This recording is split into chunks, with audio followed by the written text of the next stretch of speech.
बिस्मिल्लाहिर्रहमानिर्रहीम अस्सलामुअलैकुम। Welcome back to my channel हरम फूड सीक्रेट्स। तो कैसे हैं जी आप सब लोग। तो बहुत ही कम बजट में मैं आपके साथ ये आलू के स्नैक्स बनाने की रेसिपी शेयर करने लगी हूँ आज। इनको बनाना बहुत ही आसान है और सबसे अहम बात जो है वो ये है कि ये बहुत ही कम बजट में और बहुत ही जायकेदार जो है वो बन के तैयार होते हैं। तो बिना टाइम वेस्ट किए स्टार्ट करते हैं जी अपनी आज की वीडियो शुरू करने से पहले आप सबसे रिक्वेस्ट है कि चैनल पे न्यू हैं तो चैनल को जल्दी से सब्सक्राइब कर दें और बेल आइकॉन को प्रेस कर दें ताकि मेरी डेली की वीडियो आप तक पहुंच सके। तो ये आप लोगों की एक चाहत होती है कि हम जो है वो कैसा काम कर रहे हैं और एक प्यारा सा खूबसूरत सा कमेंट लाजमी किया करें, इसी से हमारी जो है वो हौसला अफजाई होती है।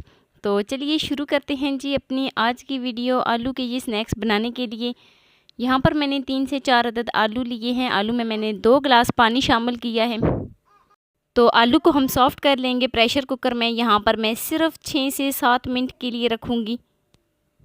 तो आप देख सकते हैं कि आलू जो हैं वो हमारे बिल्कुल सॉफ़्ट हो गए हैं। तो अगले स्टेप की तरफ चलते हैं। अब हम आलू का छिलका जो है वो रिमूव करेंगे।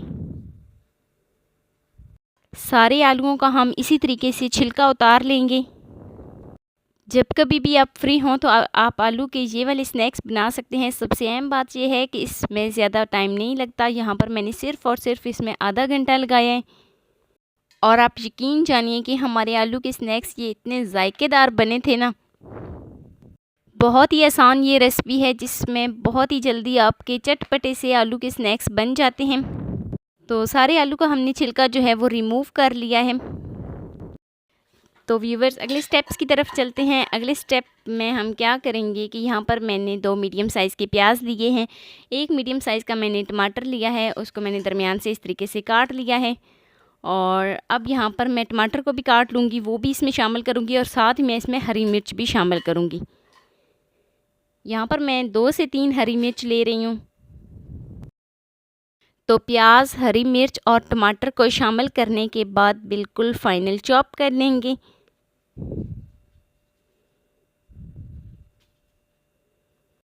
आप चाहें तो आप बारीक बारीक काट भी सकते हैं, क्योंकि आलू के स्नैक्स में जो है वो हम प्याज और टमाटर जो भी चीज़ें हम इसमें शामिल करेंगे वो बिल्कुल बारीक कटी होनी चाहिए।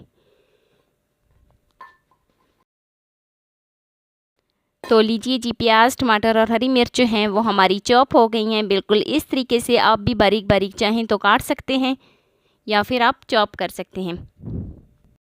तो अब हम इसको उस बर्तन में डालेंगे जिसमें हमने आलू रखे हैं। तो सारे हमने आलू में शामिल कर लिए हैं और साथ ही 1 टेबलस्पून कुटी हुई लाल मिर्च, 1 टेबलस्पून नमक और थोड़ी सी इसमें कसूरी मेथी जाएगी और थोड़ी सी इसमें हल्दी जाएगी। तो सारे मसालों को हम अच्छे तरीके से मिक्स करेंगे और साथ ही इनको बारीक कर लेंगे।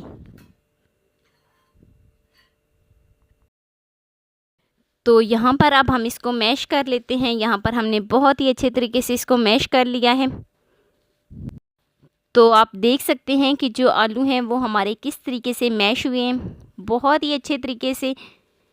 मैश करने के बाद यहाँ पर मैं इसमें हरा धनिया शामिल करूँगी और हरा धनिया शामिल करने के बाद अच्छे तरीके से मिक्स कर लूँगी।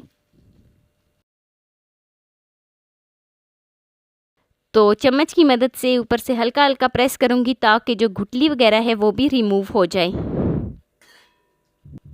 तो अब हम इस मसाले को थोड़ा सा लेके हाथों में ऑयल लगा के तो इसको इस तरीके से बॉल्स बना लेंगे।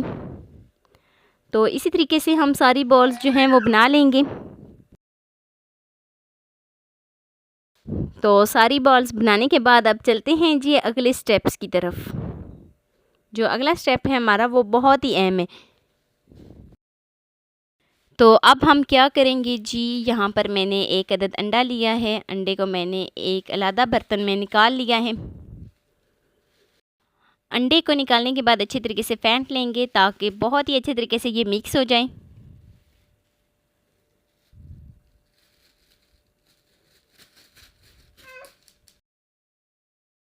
तो अंडा जो है वो हमारा मिक्स हो गया है।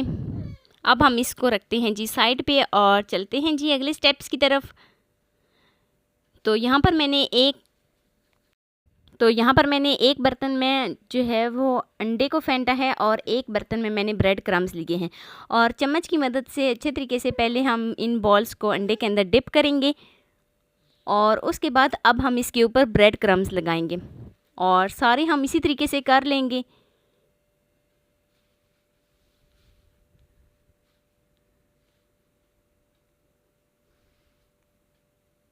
तो यहाँ पर हमने पैन में ऑयल जो है वो गर्म होने के लिए छोड़ दिया था, तो ऑयल जो है वो हमारा गर्म हो गया है और अब हम एक एक करके इसमें डालेंगे और फ्राई कर लेंगे। तो यहाँ पर मैंने फ्लेम जो है वो थोड़ी सी हाई रखी है। अगर आप फ्लेम लो रखेंगे तो क्या होगा कि ये जो आलू के स्नैक्स हैं ये हमारे टूट जाएंगे। तो हाई फ्लेम पे हम इसको जल्दी से फ्राई कर लेते हैं। एक साइड जो है वो काफ़ी हद तक पक चुकी है और उसका कलर जो है वो चेंज हो गया है। अब हम साइड को चेंज कर लेते हैं। तो इसी तरीके से दोनों साइडों से हमारा गोल्डन सा कलर आना चाहिए, तो हम दोनों साइडों से इसी तरीके से गोल्डन सा कलर लाएंगे। तो यहाँ पर बहुत ज़्यादा टाइम नहीं लगता, यहाँ पर तकरीबन हम 4 से 5 मिनट के लिए फ्राई करेंगे हाई फ्लेम पे और दोनों साइडों से बहुत ही अच्छे तरीके से हमारी जो आलू के स्नैक्स हैं वो पक गए हैं। तो अब हम इसको बाहर निकाल लेते हैं और डिश आउट कर लेते हैं। तो ये है जी फाइनल लुक। कैसी लगी जी मेरी आपको आज की वीडियो अच्छी लगी हो तो लाइक कर देना, फर्स्ट टाइम है चैनल पे तो चैनल को सब्सक्राइब कर देना। मिलते हैं नेक्स्ट वीडियो में एक नई रेसिपी के साथ। अपना बहुत सारा ख्याल रखना, अपने से ज़्यादा दूसरों का। अल्लाह हाफिज़।